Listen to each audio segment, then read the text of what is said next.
Hello friends, welcome to mister TNPC. இந்த video நம்ம என்ன பார்க்க போகிறோம் அப்படின்னா, டிஎன்பிசியில் ப்ரீவியஸ் இயர் கொஸ்டின் பேப்பரில் கேட்ட தமிழ் கொஸ்டின்ஸ் இந்த வீடியோ பார்க்க போகிறோம். அது வந்து 2017 நடந்த கொஸ்டின்ஸ் வந்து பார்க்க போகிறோம். நம்ம வந்து 30 days சேலஞ்சாக கம்ப்ளீட் பண்ண போகிறோம். அதுக்காக வந்து 3000 கொஸ்டின் வந்து பார்க்க போகிறோம். நம்ம வந்து ஆல்ரெடி வந்து டே 19 வரைக்கும் பார்த்தாச்சு. இன்றைக்கான டே 20க்கான கொஸ்டின்ஸ் தான் பார்க்க போகிறோம்.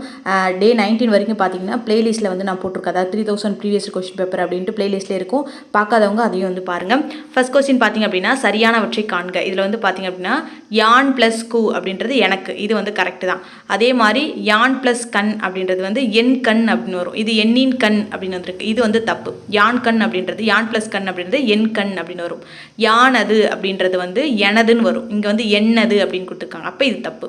2, 3 தப்பு. யான் ப்ளஸ் ஆள் அப்படின்றது என்னால், இது வந்து கரெக்ட். அப்போ 1, 4 சரி, 2, 3 வந்து தவறு. அடுத்து பார்த்தீங்கன்னா, பொருந்தாத ஒன்றை தேர்வு செய்ய சொல்லியிருக்காங்க. இதில் வந்து தொழிற்பெயர் அப்படின்றது வந்து என்ன அப்படின்னா, காலங்காட்டாது. இது கரெக்டு தான். தொழிற்பெயர் அப்படின்றது வந்து காலங்காட்டாது. அதே மாதிரி தொழிலுக்கு பெயராய் வரும். 2 வகைப்படும். அதாவது முதல்நிலை தொழிற்பெயர், முதல்நிலை திரிந்த தொழிற்பெயர் 2 வகையாக இருக்கும். இது 3மே வந்து சரிதான். மூவிடங்களிலும் வரும் அப்படின்னு கொடுத்துருக்காங்க. இது வந்து தவறு. படற்கைக்கு மட்டும்தான் உரியது தொழிற்பெயர். அப்போ இது மட்டும்தான் தவறாக இருக்குது. அடுத்து பார்த்தீங்கன்னா, கொடுக்கப்பட்டுள்ள சொல்லுக்குரிய சரியான பொருள் எது அப்படின்னு கேட்டிருக்காங்க. கவிகை அப்படின்னா என்னென்னா குடைன்னு அர்த்தம். கவிகைனா குடை. அடுத்து பார்த்தீங்கன்னா, கொடுக்கப்பட்ட சொற்களுள் சரியான மரபு சொல்லை தேர்ந்தெடுக்க சொல்கிறாங்க. இதில் வந்து பார்த்திங்கன்னா, சிங்க குருளைன்னு வரும். ஓகேங்க, அதோடைய குட்டி சிங்கத்தோடைய இளமை பருவம் பார்த்திங்கன்னா சிங்க குருளை அப்படின்னு சொல்லுவோம். அதே ஒரு மானுக்கு வந்து கன்றுன்னு வரும். மான் குட்டின்னு வராது, மான் கன்றுன்னு வரும். கீரி பிள்ளைன்னு வரும். கழுதை குட்டின்னு வரும். கழுதை குட்டின்னு வரும். அடுத்து பார்த்தீங்கன்னா, கீழ்காணும் வல்லின மிகா இடம் குறித்த இலக்கண கூற்றில் பிழையான கூற்று எது அப்படின்னு கேட்டிருக்காங்க. எழுவாய் தொடரில் பார்த்தீங்க அப்படின்னா வல்லினம் மிகாது, இது வந்து கரெக்டு தான். அதே மாதிரி வினை தொகையிலும் வல்லினம் மிகாது, இதுவும் வந்து கரெக்டு தான். உண்மை தொகையிலும் வல்லினம் மிகாது, இதுவும் வந்து கரெக்டு.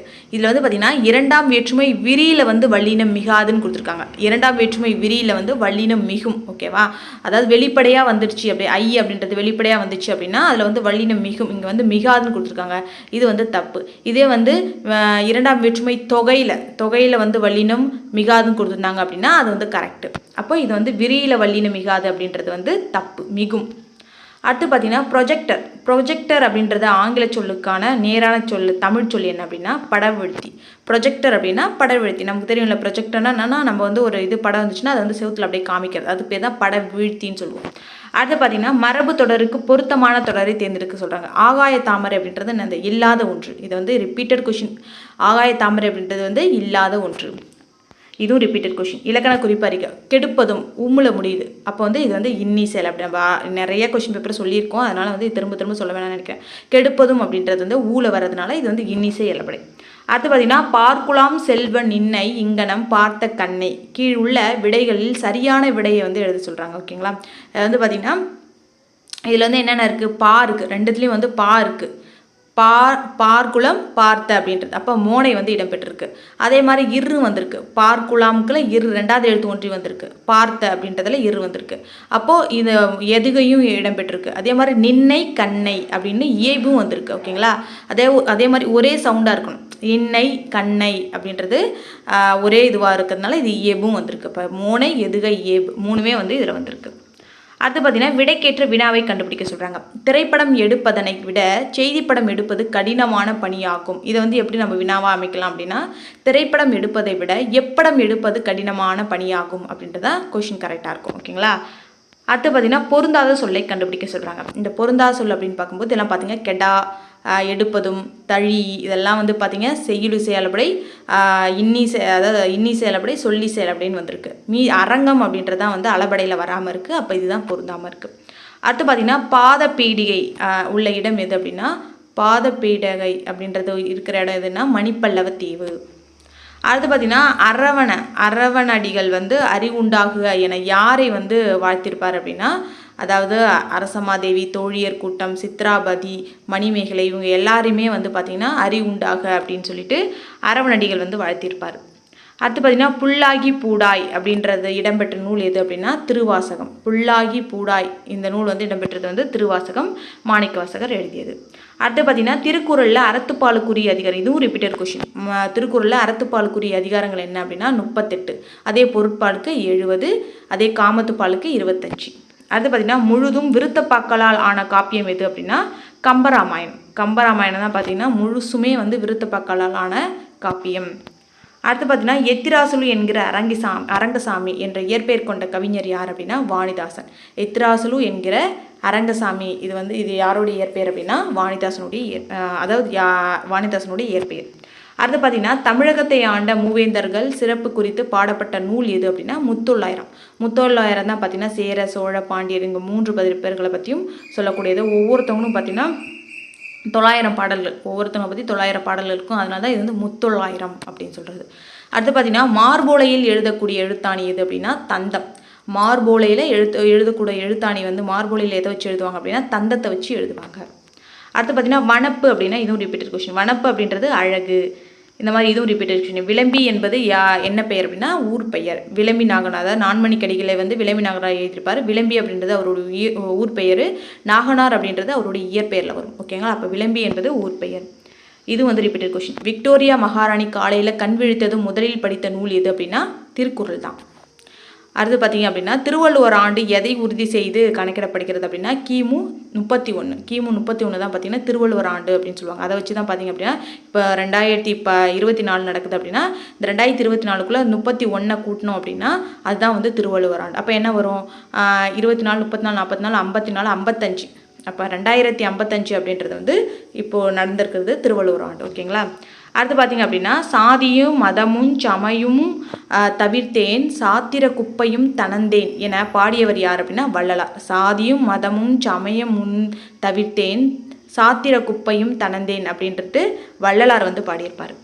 அடுத்து பார்த்தீங்கன்னா அரியா சனமுனக்கே யானால் உனக்கு சரியாரும் உண்டோ தமிழே இடம்பெற்ற நூல் எது அப்படின்னா தமிழ் விடுத்தூது தான் வந்து இந்த பாடல் வரி இடம்பெறும். அரியா சனமுனக்கே யானால் உனக்கு சரியாரும் உண்டோ தமிழே அப்படின்னு சொல்லிட்டு தமிழ் விடுத்தூதில் இந்த வரி வந்து இடம்பெற்றிருக்கும். அடுத்து பார்த்தீங்கன்னா கண்வனப்பு கண்ணோட்டம் கால்வனப்பு செல்லாமை என பாடியவர் யார் அப்படின்னா காரியாசன் தான் பார்த்தீங்க அப்படின்னா சிறுபஞ்ச மூலத்தில் வந்து இந்த வரி இடம்பெற்றிருக்கும். இதுவும் ரிப்பீட்டட் கொஷின் தான். அடுத்து பார்த்தீங்க அப்படின்னா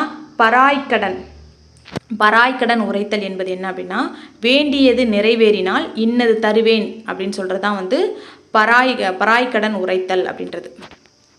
அவங்க ஏதாவது வேண்டுதல் வச்சுருப்பாங்க, இது வந்து நிறைவேறிச்சுன்னா நான் வந்து இது தரேன் அது தரேன் அப்படின்னு சொல்கிறோம் இல்லைங்களா, அதுதான் பார்த்தீங்கன்னா பராய்க்கடன் உரைத்தல் அப்படின்றது. அடுத்தது கோவலன் கண்ணகி மதுரையில் யாரிடம் அடைக்கலப்படுத்தப்பட்டாங்க அப்படின்னா மாதரி. அதாவது கவுந்தடிகள் தான் வந்து இவங்க கூட போயிருப்பாங்க. அதாவது கண்ணகியும் கோவலனும் கூட வந்து கவுந்தடிகள் போயிருப்பாங்க.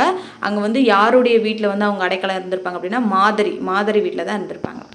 அது பார்த்திங்க அப்படின்னா சேரிட்டி பிகின்ஸ் அட் ஹோம் என்பதற்கான இணையான தமிழ் பழமொழி என்ன அப்படின்னா தனக்கு மிஞ்சிய தானமும் தர்மமும். சேரிட்டி பிகின்ஸ் அட் ஹோம் அப்படின்றது தனக்கு மிஞ்சிய தானமும் தர்மமும். அடுத்து பார்த்தீங்கன்னா அகப்புற பாடல்களை கொண்ட சங்க நூல் எது? இது ரிப்பீட்டட் கொஸ்டின். அகமும் புறமும் ரெண்டுமே இருந்துச்சு அப்படின்னா அது பரிபாடல். அடுத்து பார்த்தீங்க அப்படின்னா நான்மணிக்கடிகை பாடியவர் யார் அப்படின்னா அதை பாருங்கள், நம்ம விளம்பி அப்படின்றது ஊர் பெயர் சொன்னோம் இல்லைங்களா, அதே இதில் வந்து கேட்டிருக்காங்க பாருங்கள். நான்மணிக்கடிகை அப்படின்றது விளம்பி நாகனார். இதுவும் ரிப்பீட்டட் கொஸ்டின் தான். அடுத்து பார்த்தீங்கன்னா திருவாரூர் நான்மணி மாலையை பாடியவர் யார் அப்படின்னா குமரகுருபரர். திருவாரூர் நான்மணி மாலையை பாடியவர் வந்து குமரகுருபரர். அடுத்து பார்த்தீங்கன்னா இதுவும் ரிப்பீட்டட் கொஸ்டின். யாமறிந்த புலவல்லே கம்பனை போல் என்று கம்பரை வந்து புகழ்ந்து பாடியவர் யார் அப்படின்னா பாரதியார். ஏகப்பட்ட டைம் இந்த கொஸ்டின் கேட்டாங்க, நல்லா பார்த்துக்கோங்க. அடுத்து பார்த்தீங்கன்னா இதுவும் ரிப்பீட்டட் கொஸ்டின் தான். குறுந்தொகையுடைய அடிவரை என்ன அப்படின்னா 4லேருந்து 8 வரைக்கும். 4லேருந்து 8 வரைக்கும் வந்து குறுந்தொகை, 13லேருந்து 31 வரைக்கும் அகநானூறு, 9லேருந்து 12 வரைக்கும் நற்றிணை, 3லேருந்து 6 வரைக்கும் வந்து ஐங்குறுநூறு. அடுத்து பார்த்தீங்கன்னா இதுவும் ரிப்பீட்டட் கொஷின். சரியான விடையை தேர்வு செய்ய சொல்லியிருக்காங்க. விசுமுனா என்னது? வானம். துளை அப்படின்னா துலாக்கோல். மறுப்பு அப்படின்றது வந்து தந்தம். களிறு அப்படின்றது யானை. இதுவும் ரிப்பீட்டட் கொஷின். கலித்தொகை எந்த நூல்களில் ஒன்று அப்படின்னா 8 தொகை நூல்களில் ஒன்று. 8 தொகையும் 10 பாட்டும் சேர்ந்ததான் வந்து 17 மேல்கணக்கு நூல்கள் சொல்லுவோம். சங்க காலத்துக்கு தோன்றிய நூல்கள் இதெல்லாம். சங்க காலத்துக்கு அப்புறமா தோன்றிய நூல் தான் வந்து 17 கீழ்கணக்கு நூல்கள் அப்படின்னு சொல்லுவோம். அப்போ கலித்தொகை அப்படின்றது 8 தொகை நூல்களில் ஒன்று. அடுத்து பார்த்தீங்கன்னா சரியானவற்றை தேர்வு செய்ய சொல்லி. இதுவும் ரிப்பீட்டட் கொஷின். கலம்பகம் அப்படின்றது வந்து 96 வகை சிற்றிலக்கியங்களில் ஒன்று. கலம்பகம் அப்படின்றது வந்து 96 வகை சிற்றிலக்கியங்கள் ஒன்று. அடுத்து பார்த்தீங்கன்னா இதுவும் ரிப்பீட்டட் கொஷின்ஸ். பெருமாள் திருமொழியில் டேஷ் பாசுரங்கள் உள்ளன அப்படின்னா 105 பாசுரங்கள். பெருமாள் திருமொழி இயற்றியவர் வந்து குலசேகர ஆழ்வார். அது வந்து வடமொழியில் வந்து முகுந்த மாலை அப்படின்னு எழுதியிருப்பார். இதில் பெருமாள் திருமொழி அப்படின்றது வந்து 105 பாசுரங்களை கொண்டிருக்கும். அடுத்து பார்த்திங்க அப்படின்னா இதுவும் ரிப்பீட்டட் கொஷின்ஸ். ஊவேசாவுடைய தமிழ் பணியை பாராட்டிய மேலை நாட்டவர் யார் அப்படின்னா சூலியன் வின்சோனும் ஜியு போப் 2 பேரும் வந்து பாராட்டியிருப்பாங்க. அடுத்து பார்த்திங்க அப்படின்னா உடற்பிணியை போக்கும் மருத்துவ நூல்கள் இயற்றிய சித்தர்கள் யார் யார் அப்படின்னா அகத்தியர், தேரையர், போகர், புலிப்பாணி இவங்க எல்லாமே பார்த்திங்க அப்படின்னா மருத்துவ நூல்கள், உடற்பிணியை போக்கக்கூடிய மருத்துவ நூல்களை வந்து எழுதிய சித்தர்கள். அடுத்து பார்த்திங்கன்னா பெரியார் ஈர்க்கண்களாக கருதியவை எது அப்படின்னா மரியாதையும் சுயமரியாதையும் அப்படின்ட்டு தான். அடுத்து பார்த்திங்க அப்படின்னா பிருங்கராசம், இதுவும் ரிப்பீட்டட் கொஷின் தான். பிருங்கராசம், தேகராசம் என்ற மூலிகையுடைய வேறு பெயர்கள் என்னென்ன அப்படின்னா வேறு பெயர்கள் அப்படின்னு பார்க்கும்போது கரிசலாங்கண்ணியுடைய வேறு பெயர் தான் வந்து பிருங்கராசம், தேகராசம், கரிசாலைக்கண்ணி இதெல்லாம் வந்து பார்த்திங்க அப்படின்னா கரிசாலங்கண்ணியுடைய வேறு பெயர்கள். அடுத்த கொஸ்டின் பார்த்திங்க அப்படின்னா குரல் வளத்தை மேம்படுத்தக்கூடிய மூலிகை எது அப்படின்னா தூதுவளையும் வரும். தூதுவளையோடு ஞானப்பசிலை வந்து தூதுவளையை வந்து வள்ளலார் வந்து சொல்லியிருப்பார். அப்போ ரெண்டுமே வந்து வரக்கூடியது தான். ஆனால் வந்து இங்கே 2 ஆப்ஷனும் கொடுத்துருக்காங்க. இதில் பார்த்தீங்கன்னா குரல் வளத்தை மேம்படுத்தக்கூடிய மூலிகை வந்து தூதுவளையும் வரும், ஞானப்பசிலையும் வரும். அடுத்து பார்த்திங்க அப்படின்னா மீதுன் விரும்பேல் என்றவர் யார் அப்படின்னா ஔவையார். இதுவும் ரிப்பீட்டட் கொஷின். சித்திரக்கார புலி என்று அழைக்கப்பட்டவர் யார் அப்படின்னா மகேந்திரவர்மன். தேவாரம் என்பது என்ன அப்படின்னா இடைக்காலத்து இசைத்தமிழ் நூல் தான் வந்து தேவாரம் வந்து இடைக்காலத்தில் பாடக்கூடிய ஒரு இசைத்தமிழ் நூல் தான் வந்து இந்த தேவாரம் அப்படின்றது. அடுத்து பார்த்திங்க அப்படின்னா உரிய விடையை எழுத சொல்லியிருக்காங்க. முத்து வீரப்பன் ஆட்சி காலம் எந்த ஆண்டுனா ஏழாண்டு. முத்து வீரப்பன் வந்து எவ்வளோ ஆண்டு வந்து ஆட்சி புரிஞ்சார் அப்படின்னா 7 ஆண்டு காலம் வந்து ஆட்சி புரிஞ்சிருப்பார். இவர் வந்து பார்த்திங்க அப்படின்னா முத்து வீரப்பன் அப்படின்றவர் வந்து ராணி மங்கம்மாளுடைய மகனாக இருந்திருப்பாங்க. அடுத்து பார்த்திங்க அப்படின்னா பொருத்தமான விடை எழுத சொல்லியிருக்காங்க. நாடகத்தமிழ் அப்படின்றது வந்து இயல் இசை சேர்ந்த வழியே பிறந்தது தான் வந்து நாடகத்தமிழ் அப்படின்னு சொல்கிறாங்க. இயல் இசை இது ரெண்டுமே சேர்ந்த வழி பிறந்தது தான் நாடகத்தமிழ். அடுத்து பார்த்திங்கன்னா எல்லா மனிதர்களையும் ஒரே மாதிரியாக நடத்துவது சமத்துவம் அப்படின்றவர் வந்து அண்ணல் அம்பேத்கர். எல்லா மனிதர்களையும் ஒரே மாதிரியாக நடத்துவது சமத்துவம் அப்படின்னு அண்ணல் அம்பேத்கர் சொன்னார். இதுவுமே ரிப்பீட்டட் கொஷின் தான். அடுத்து பார்த்திங்கன்னா 80 விழுக்காடு திராவிட மொழி கூறுகளை கொண்ட நூல் எது அப்படின்னா தமிழ். 80 விழுக்காடு திராவிட மொழி கூறுகளை கொண்ட நூல் தமிழ். அடுத்து பார்த்தீங்கன்னா பசுவும் கன்றும் தோட்டத்தில் மேய்ந்து கொண்டிருக்கின்றன.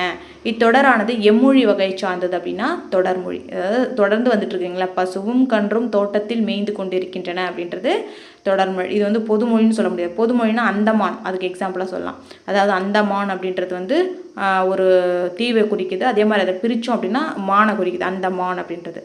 அதே மாதிரி தனிமொழி அப்படின்றது ஒரே ஒரு வார்த்தையால் வரும். ஓகேங்களா, பசு கன்று ஒரே மாதிரி கன்று அப்படின்ற மாதிரி வரதான் தனிமொழி அப்படின்றது. அடுத்து பார்த்தீங்கன்னா பின்வரும் இலக்கண குறிப்புக்கு பொருந்திய சொல்லை தேர்ந்தெடுக்க சொல்கிறாங்க. உரிச்சொற்றோட என்னன்னு தெரியும் இல்லைங்களா, மா, தவ, நனி, கடி அதெல்லாம். அப்போ நனி கடிது அப்படின்றது வந்து உரிச்சொற்றொடர். அடுத்து பார்த்தீங்கன்னா உலக தமிழ் மாநாடு குடியரசுத் தலைவரால் தொடங்கி வைக்கப்பட்டது. இதுவும் ரிப்பீட்டட் கொஸ்டின் தான். இது எவ்வகையான தொடர் அப்படின்னா செயற்பாட்டு வினைத்தொடர். ஓகேங்களா, இதில் வந்து அது குடியரசுத் தலைவரால் ஆள் வந்திருக்கு. அதே மாதிரி வைக்கப்பெற்றது இல்லை வைக்கப்பட்டது அப்படின்றதெல்லாம் வந்து செயற்பாட்டு வினைத்தொடர். அடுத்த கொஸ்டின் பார்த்தீங்கன்னா சொற்களை 2 முதல் எத்தனை உறுப்புகளாக பகுக்கலாம் அப்படின்னா 6 வரைக்கும். அதாவது குறைஞ்சது பகுதி விகுதியாச்சும் இருக்கணும். அப்படி இல்லை அது பகுதி விகுதி, அதுக்கப்புறம் என்ன வரும், இடைநிலை, சந்தி, சாரியை, விகாரம், இப்படி 6 உறுப்புகளாக வந்து பகுக்கலாம். அடுத்து பார்த்தீங்கன்னா ஓரெழுத்து தனித்து நின்று பொருள் தருவது தான் வந்து ஓரெழுத்து ஒரு மொழி அப்படின்னு சொல்லுவோம். ஒரு எழுத்து தனித்து நின்று பொருள் தந்துச்சு அப்படின்னா கா, கா, ஆ இதெல்லாம் பார்த்தீங்கன்னா ஒரு எழுத்து மட்டும் தனித்து நின்று பொருள் தருவது தான் ஓரெழுத்து ஒரு மொழி. அடுத்து பார்த்தீங்கன்னா முதற் பொருளாக என்னென்ன அப்படின்னா நிலமும் பொழுதும். நிலம்னா என்னன்னு தெரியும்ல, குறிஞ்சி, முல்லை, மருதம், நெய்தல், பாலை. இந்த நிலமும் பொழுது, அதாவது சிறுபொழுது பெரும்பொழுதுன்னு 2 பொழுது இருக்குது. அதெல்லாம் வந்து சேர்ந்தது தான் வந்து முதற் பொருள். அடுத்து பார்த்தீங்கன்னா இலக்கணத்தில் பொருளாவது யாது அப்படின்னா ஒழுக்க முறை தான். ஓகேங்களா, இலக்கணத்தில் பொருளாவது ஒழுக்க முறை. அடுத்து பார்த்தீங்கன்னா தலைவன் இச்சொல்லில் வந்து ஐகாரம் வந்து எத்தனை மாத்திரை குறைந்து ஒலிக்குது அப்படின்னா தலை அப்படின்றது வந்து நடுவில் வருது ஐ அப்படின்றது. அப்போ வந்து முதல்ல மட்டும் வந்தால் மட்டும்தான் 1.5 மாத்திரை அளவு குறைஞ்சி ஒலிக்கும். நடுவுலையும் லாஸ்ட்லேயும் வந்துச்சு பார்த்தீங்க அப்படின்னா 1 மாத்திரை அளவாக குறைஞ்சி ஒலிக்கும். அப்போ தலைவன் நடுவில் வந்திருக்கிறதுனால இது 1 மாத்திரை குறைந்து ஒலிக்கு. அடுத்த கொஸ்டின் பார்த்தீங்கன்னா மதில் போர் பற்றிய புறத்திணைக்களை குறுகிய புறப்பொருளை வந்து தேர்ந்தெடுக்க சொல்கிறாங்க. மதில் போர் அப்படின்றது வந்து நொச்சி உழினை வரும். ஓகேங்களா, மதில் எழில் காத்தல், மதில வந்து காக்கிறது, உள்ளே வந்து பகைவர் வராமல் காத்துக்கிறது வந்து பார்த்திங்கன்னா எழில் காத்தல். அதை வந்து சுற்றி வளைக்கிறது அப்படின்றது வளைத்தல். அப்போ வந்து நொச்சி அப்படின்றது எழில் காத்தல், அதை வந்து சுற்றி வளைக்கிறது அப்படின்றது வந்து உழிநிலை வரும். அப்போ மதில் போர் பற்றி கூறுவது வந்து எழில் காத்தலும் வளைத்தலும். அடுத்து பார்த்தீங்கன்னா நேற்று புயல் வீசியதால் பள்ளிக்கு விடுமுறை. இது வந்து பார்த்திங்கன்னா கலவையாக இருக்குது. ஓகேங்களா, கமா வச்சு நேற்று புயல் வீசியதால் பள்ளிக்கு விடுமுறை அப்படின்றதுனால இது வந்து கலவை தொடர். அடுத்து பார்த்தீங்கன்னா கால் நகம் கீறிய கோடுகள் வழியே கங்கையும் சிந்துவும் ஓடி வரும். அடிக்கோடிட்ட சொல்லோடைய இலக்கண குறிப்பு என்ன அப்படின்னா, இங்கே வந்து பார்த்தீங்கன்னா வந்து வெளிப்படையாக வந்திருக்கு.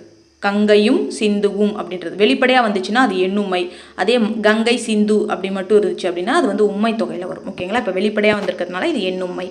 அடுத்து பார்த்தீங்கன்னா பொருந்தாத ஒன்றை தேர்வு செய்ய சொல்லியிருக்காங்க. இதில் வந்து பார்த்தீங்கன்னா நாலடியார், நான்மணிக்கடிகை, பழமொழி நானூறு இதெல்லாமே வந்து பார்த்திங்க அப்படின்னா 17 கீழ்கணக்கு நூல்களில் வரக்கூடியது. கலித்தொகை அப்படின்றது 8 தொகை நூல்களில் வரக்கூடியது. 17 மேல் கணக்கு நூல்களில் வரக்கூடியது. அப்போ அது மட்டும் தான் பொருந்தாமல் இருக்குது. அடுத்து பார்த்தீங்கன்னா இலக்கண குறிப்பறிதல். பின்வரும் இலக்கண குறிப்புக்கு பொருத்தமான சொல்லை தேர்ந்தெடுக்க சொல்கிறாங்க. வினைத்தொகை. வினைத்தொகை அப்படின்றது வந்து இதில் பார்த்தீங்க அப்படின்னா பொருந்தாத சொல்லை தான் தேர்ந்தெடுக்க சொல்கிறாங்க. பொங்கு தாமரை, அதாவது பொங்குகின்ற தாமரை, பொங்கும் தாமரை, பொங்கிய தாமரை அப்படின்னு 3 காலத்துக்கு வருது இல்லையா? அப்போ இது வந்து வினைத்தொகை தான். அலைக்கடல் அதுவும் வந்து வினைத்தொகை தான். அகல் முகில் இதுவுமே வினைத்தொகை தான். இந்த பூதர புயம் அப்படின்றது வந்து இதை வந்து நம்ம வந்து முக்காலத்துக்கும் சொல்ல முடியாது. அப்போ வந்து இது வந்து வினைத்தொகை கிடையாது. பூதர புயம் அப்படின்றது பொருந்தாதது. அது பார்த்தீங்கன்னா ஒருமை பன்மை பிழைகளை நீக்க சொல்கிறாங்க. நான் வாங்கிய நூல் இது அல்ல. இது எப்படி இருக்கணும் அப்படின்னா, நான் வாங்கிய நூல் இது வன்று இது அன்றுன்னு வரணும். ஏன் அப்படின்னா இது வந்து ஒருமையை குறிக்குது. ஒருமையை குறிச்சுது அப்படின்னா அது வந்து அன்றுன்னு தான் வரணும். அதே மாதிரி இதுக்கு வந்து நடுவில் அக்கு வரணும். சரிங்களா? அந்த மாதிரி வரணும். இதுவே வந்து பன்மையில் வந்துச்சு அப்படின்னா நாங்கள் அப்படின்னா அங்கே வந்து அல்லன்னு வரும். அதே மாதிரி இது இது இவைன்னு வரணும். இவை அல்ல அப்படின்னு வரணும். சரிங்களா? அப்போது நான் வாங்கிய நூல் இது அன்று இதுதான் வந்து கரெக்டாக இருக்கும். அடுத்து பார்த்தீங்கன்னா நற்றிணை. நற்றிணை வந்து எத்தனை சிற்றலையும் எத்தனை பேரலையும் கொண்ட நூல். இப்போ தான் பார்த்தோம். அதே பாருங்கள், அந்த குறுந்தொகை கேட்டாங்க. அடுத்தது பார்த்திங்கன்னா நற்றிணை கேட்குறாங்க. நான் 9லேருந்து 12 ஓகேங்களா, 9 சிற்றலையும் 12 பேரலையும் கொண்ட நூல் தான் நற்றிணை. அது பார்த்தீங்கன்னா முதல் சமய காப்பியம் எது அப்படின்னா மணிமேகலை. ஓகேங்களா? குடிமக்கள் காப்பியம்னா சிலப்பதிகாரம் சொல்லுவோம். முதல் சமய காப்பியம் அப்படின்னா நமக்கு மணிமேகலை தான். அதே மாதிரி பௌத்த காப்பியம்னாலும் மணிமேகலை தான். அது பார்த்தீங்கன்னா பொருத்தமான விடையை தேர்வு செய்ய சொல்லியிருக்காங்க. தெள்ளு தமிழ்நடை சின்னஞ்சிறிய 2 அடிகள். திருக்குறள் குறித்து இப்படி கூறியவர் யார் அப்படின்னா பாரதாசன். பாரதாசனை வந்து தெள்ளு தமிழ்நடை சின்னஞ்சிறிய 2 அடிகள். இந்த தமிழ் அப்படின்னு வந்தால் மோஸ்ட்லி வந்து பாரதாசன் வந்துடுவார். நாடு அப்படின்னு வந்தால் மோஸ்ட்லி வந்து பாரதியார் வந்துடுவார். எல்லாம் சொல்ல முடியாது, சிலதெல்லாம் பார்த்தீங்க அப்படின்னா பாரதாசன் வந்துடுவார். தெள்ளு தமிழ்நடை சின்னஞ்சிறிய 2 அடிகள் அப்படின்றது வந்து பாரதாசன் சொல்லியிருப்பார். அடுத்து பார்த்தீங்க அப்படின்னா வீரமாமுனிவர் பிறந்த நாடு எது அப்படின்னா இத்தாலி. வீரமாமுனிவர் வந்து இத்தாலியில் வந்து பிறந்திருப்பார்.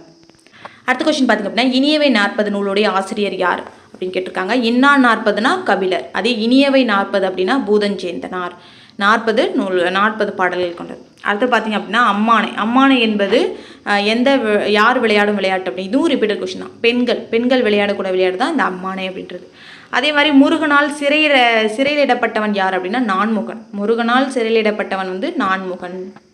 அடுத்து பார்த்தீங்கன்னா இதுவும் ரிப்பீட்டட் கொஸ்டின். திருக்குறள் வந்து எந்த நூல்களில் ஒன்று அப்படின்னா 17 கீழ்கணக்கு நூல்களில் ஒன்று. அடுத்து பார்த்திங்க அப்படின்னா குறிஞ்சிப்பாட்டு என்னும் நூலில் எத்தனை வகையான பூக்களுடைய பெயர்கள் இருக்குது அப்படின்னா 99. ஓகேங்களா? குறிஞ்சிப்பாட்டு என்னும் நூலில் எத்தனை வகையான பூக்களுடைய பெயர்கள் இருக்குது அப்படின்னா 99. இதில் வந்து பார்த்திங்க அப்படின்னா ஊவேசா வந்து இதை பற்றி குறிஞ்சிப்பாட்டை பற்றி பூக்கள் கலெக்ட் பண்ணும்போது அவருக்கு வந்து 96 பூக்களுடைய பெயர்கள் தான் கிடச்சி. 3 பேர் கிடைக்கல அப்படின்றதுனால அதை ஆராய்ஞ்சு அதை எப்படியோ கண்டுபிடிச்சிருப்பார். ஓகேங்களா? அடுத்து பார்த்திங்கன்னா மூவருலா எந்த மன்னர்களை பற்றி பாடப்பட்டது அப்படின்னா சோழர். ஓகேங்களா? 3 சோழ மன்னர்களை பற்றி பாடக்கூடியது அந்த மூவருலா.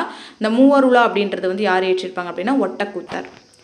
இதுவும் ரிப்பீட்டட் கொஸ்டின். வளன் என்னும் பெயரால் அழைக்கப்பெறுபவர் யார் அப்படின்னா சூசை மாமுனிவர் தான் வந்து வளன் அப்படின்ற பெயரால் அழைக்கப்படுகிறார். இதுக்கு வந்து வளன் பேர் வச்சது யார் அப்படின்னா வீரமாமுனிவர் தான்.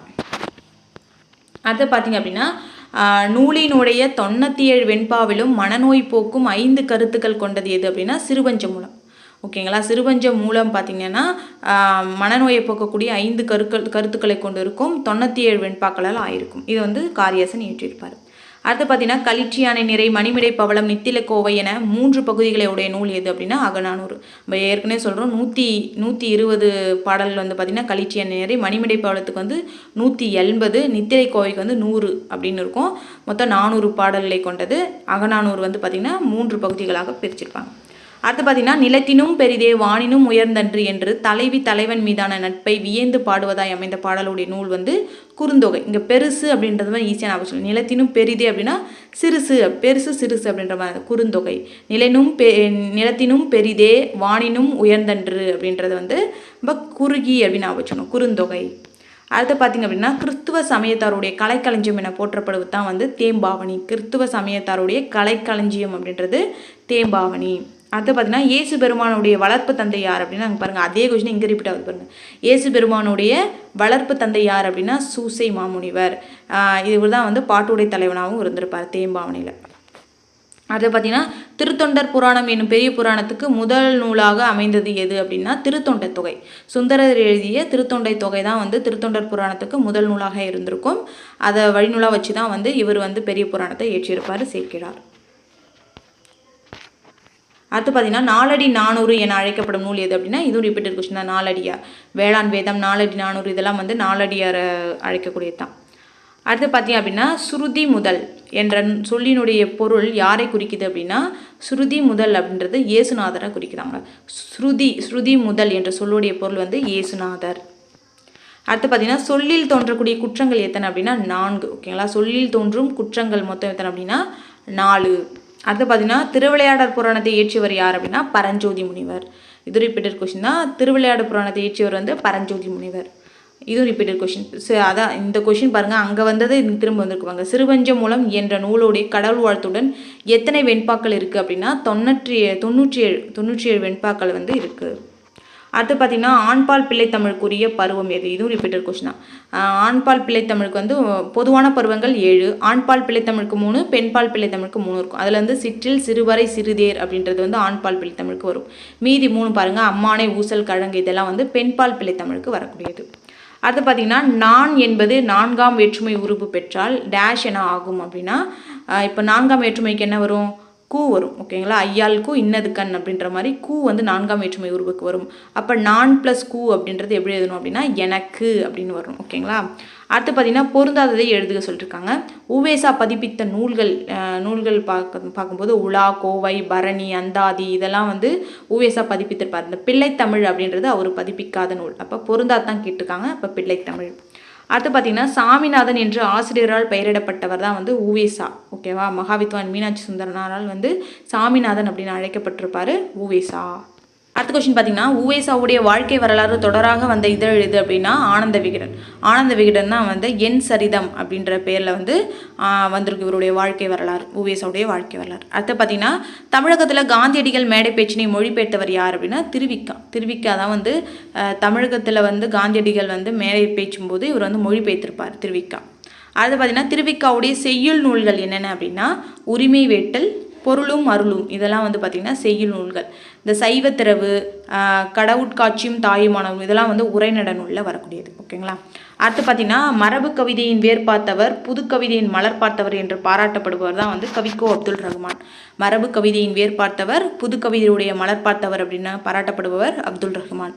அடுத்து பார்த்தீங்கன்னா வாணிதாசனுக்கு வழங்கப்பட்ட விருது எது அப்படின்னா செவாலியர் விருது. வாணிதாசனுக்கு வழங்கப்பட்ட விருது வந்து பிரெஞ்சு அரசால் வழங்கக்கூடியது தான் அந்த செவாலியர் விருது. அடுத்து பார்த்தீங்கன்னா எழுத்து என்பதற்கு ஓவியம் என பொருள் கூறும் நூல்கள் என்னென்ன அப்படின்னா பரிபாடலும் குறுந்தொகையும். எழுத்து என்பதற்கு ஓவியம் என பொருள் கூறக்கூடிய நூல்கள் வந்து பரிபாடலும் குறுந்தொகையும். இது பார்த்துக்கோங்க. அடுத்து பார்த்தீங்கன்னா சரியான விடையை தேர்ந்தெடுக்க சொல்கிறாங்க. எப்படி வந்து தமிழ் வந்து திராவிட அப்படின்னு மாறி இருக்கும் அப்படின்னா தமிழ் நடுவில் ஒன்று வரும். தமிழா, த்ரமிழா, திராவிடா அப்படின்னு வந்திருக்கும். இது வந்து ஈராஸ் பாரதியார் வந்து சொல்லியிருப்பாங்க. ஓகேங்களா. அடுத்து பார்த்தீங்கன்னா சரியான விடையை சொல்கிறாங்க. நடு திராவிட மொழிகள் என்னென்ன அப்படின்னு கேட்டிருக்காங்க. இங்கே வந்து ஃபஸ்ட்டுன்னா அதாவது தென் திராவிட மொழி, நடு திராவிட மொழி, வட திராவிட மொழி. வட திராவிட மொழி நமக்கு தெரியும். அதாவது மால்தோ, குருக், பிராக்குய் இது வந்து வட திராவிட மொழியில் வரக்கூடியது. மீதி எல்லாம் பார்த்தீங்கன்னா கோத்தா, கூவி, மால்தோ, தோடா, கொரகா இதெல்லாம் வந்து தென் திராவிட. ஏதாவது 2 ஞாபகம் வச்சுக்கிட்டிங்கன்னா நம்ம நடு திராவிட மொழி. இது வந்து நமக்கு ஈஸியாக இருக்கும். தென் திராவிட மொழி ஞாபகம் வச்சுக்கிட்டு ஈஸி. அதே மாதிரி வந்து வட திராவிட மொழி ஈஸி. அப்போ நடு திராவிட மொழி இது இல்லாத பார்க்கும்போது இந்த கதபா, பெங்கோ, கோயா இதெல்லாம் வந்து நடு திராவிட மொழிகளில் வரக்கூடியது. அடுத்து பார்த்தீங்கன்னா கோடிட்ட இடங்களை நிரப்ப சொல்லியிருக்காங்க. ராணி மங்கம்மாள் கட்டிய அன்னச்சத்திரம் உள்ள இடம் எது அப்படின்னா மதுரை. மதுரையிலே தான் பார்த்தீங்க அப்படின்னா ராணி மங்கம்மாள் வந்து அன்னச்சத்திரத்தை வந்து கட்டியிருப்பாங்க. அடுத்து பார்த்தீங்க லாஸ்ட் கொஸ்டின் பார்த்தீங்க அப்படின்னா ஈகை சிகரத்துடைய உச்சியில் நின்றவர் யார் அப்படின்னா காந்தியடிகள். ஈகைனா அழிக்கிறது. ஈகை சிகரத்துடைய உச்சியில் நின்றவர் வந்து காந்தியடிகள். நம்ம ப்ரீவியஸ் இயர் கொஷின் பேப்பர் பார்க்கும்போதே நமக்கு தெரியும் எத்தனை கொஷின் வந்து ரிப்பீட் ஆயிருக்கு. அதுக்கு தான் வந்து ப்ரீவியஸ் கொஷின் பேப்பரை பார்க்குறோம். அது மூலமாக நமக்கு குரூப் 2ல் எவ்வளோ கொஷின் வந்து ரிப்பீட் ஆகலாம். குரூப் 4லேயே பார்த்தீங்கன்னா ஒரு 50லேருந்து ஒரு 60 கொஷின் கிட்ட வந்து டேரெக்டாவோ இன்டெரக்டாவோ வந்து ரிப்பீட் ஆயிருக்கு. அப்போ வந்து எந்த அளவுக்கு இதுக்கு முக்கியத்துவம் கொடுக்கணும் அப்படின்றத பார்த்துக்கோங்க. இவ்வளோ தான் பார்த்தீங்கன்னா இந்த வீடியோ உங்களுக்கு யூஸ்ஃபுல்லாக இருந்துச்சுன்னா மறக்காம லைக் பண்ணுங்கள். அப்போ தான் எனக்கு அடுத்த வீடியோ போகிறதுக்கு ஒரு மோட்டிவேஷனாக இருக்கும். சேனலுக்கு புதுசு அப்படின்னா சப்ஸ்கிரைப் பண்ணிக்கோங்க. கமெண்ட்டில் உங்கள் கருத்து தெரிவிங்க. தேங்க்யூ.